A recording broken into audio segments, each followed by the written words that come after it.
अगर क्या होगा कि पृथ्वी पर सूरज एक खतरनाक सोलर स्टोन फेंक दे। देखो, सोलर स्टोन एक आम तूफान नहीं है, सूरज से निकलने वाली एक खतरनाक तबाही है। धरती पे आकर सब कुछ खत्म कर सकती है। इससे दुनिया भर में इंटरनेट बंद हो जाएंगे, पूरी दुनिया में ब्लैकआउट हो जाएगा, जीपीएस खत्म हो जाएंगे, जिसे प्लेन और जहाज रास्ता भटक जाएंगे, साथ ही बैंकिंग सिस्टम खत्म हो जाएंगे। ऐसे ही 1959 में कैलेंटन नामक एक स्टोन आया था जिसने टेलीग्राम सिस्टम जला दिए थे। आज अगर ऐसा तूफान आ जाए तो खराबी सुधारने के लिए 10 से 20 साल लग सकते हैं। अगर असल में ऐसा हो गया तो क्या तुम बिना इंटरनेट और बिना लाइट के रह पाओगे? एक कमेंट में बताओ। इस मकड़ी पर हम गंदा लिक्विड गिराते हैं तब जिसमें से हजारों तादाद में मकड़ियां बाहर निकलेगी, देखकर मजा ही आ जाता है। दरअसल ये है भेड़िया के खाल में मकड़ी, यानी कि वुल्फ स्पाइडर। इसकी खासियत ये है कि ये छोटे बच्चों को अपने कमर पे चिपका के रखती है, इसीलिए इसको देख के ही मार दो। हजारों मकड़ियाँ और चाहिए तो इसीलिए मारने की गलती बिल्कुल भी मत करना। बल्कि सबसे अच्छा तरीका है कि एक कप ले लो, उस मकड़ी को दबोच के दूर लेके चले जाओ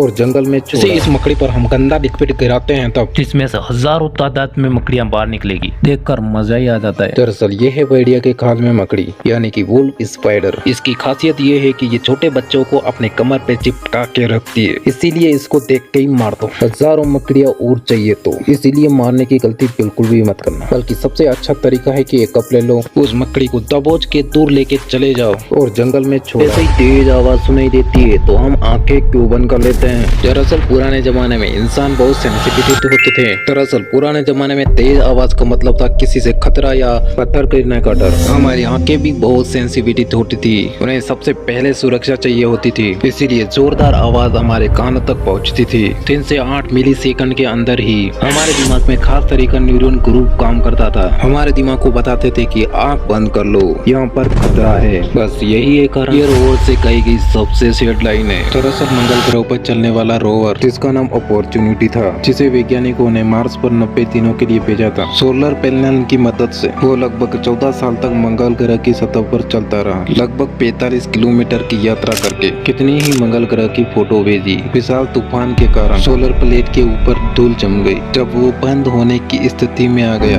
अपना घर यानी कि पृथ्वी पर संदेश भेजा, मेरी बैटरी कम हो रही है और सब जगह अंधेरा हो रहा है। एक रोवर के द्वारा कही गई ये सबसे सेड लाइन है। Getting low, it'll soon be my time to go.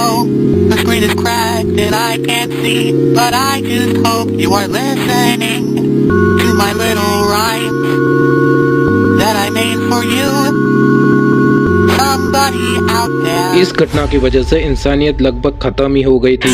आप सोच रहे होंगे कि वर्ल्ड वॉर का नतीजा होगा या खतरनाक महामारी का नतीजा होगा। ये समय ऐसा था, पूरी मानवता जाति खत्म होने की कगार पे आ गई थी। उससे पहले हमको जाना होगा 74 साल पहले जब ये घटना हुई जिसका नाम था डोबा। अब तक का सबसे बड़ा ज्वालामुखी विस्फोट था। इसने धरती पर बेशुमार नुकसान पहुंचाया, जिसे ज्वालामुखी का मैग्मा 3000 क्यूबिक किलोमीटर ऊंचा उड़ा। आसमान में इतनी राख उड़ी थी, वैज्ञानिकों का मानना है कि धरती का तापमान -60 डिग्री तक गिर गया था। धरती को नॉर्मल तापमान पर आने के लिए 10 साल लग गए थे। इस विस्फोट ने मानव जाति को 5 लाख से 5000 तक कर दिया था। जी हाँ, सिर्फ 5000। अगर ये 5000 भी नहीं बचते तो शायद इंसानियत जाति भी विलुप्त हो जाती। मारियाना ट्रेंच के अंदर मिली सबसे अजीबोगरीब चीजें। नंबर 1, सी डेविल। ये विचित्र सी चीज दिखने वाले के पास एंटीनास होते हैं जिस पर लाइट चलती है। समुद्र की गहराइयों में जहाँ सूरज की रोशनी तक नहीं पहुँचती, वहाँ पर शिकार करने में काफी मदद मिलती है। Number 2, dumbo octopus. इस अजीब से दिखने वाले ऑक्टोपस के पास कान जैसे पंख होते हैं जो करीब 20,000 फीट गहराइयों के अंदर पाए जाते हैं। इसके अलावा कोई भी ऑक्टोपस इतनी गहराइयों में नहीं पाए जाते। इसके पास काफी अजीब शक्तियाँ हैं, जैसे कि ये बिना किसी सनलाइट के और ये ठंडे से ठंडे क्लाइमेट के अंदर भी जिंदा रह सकते हैं।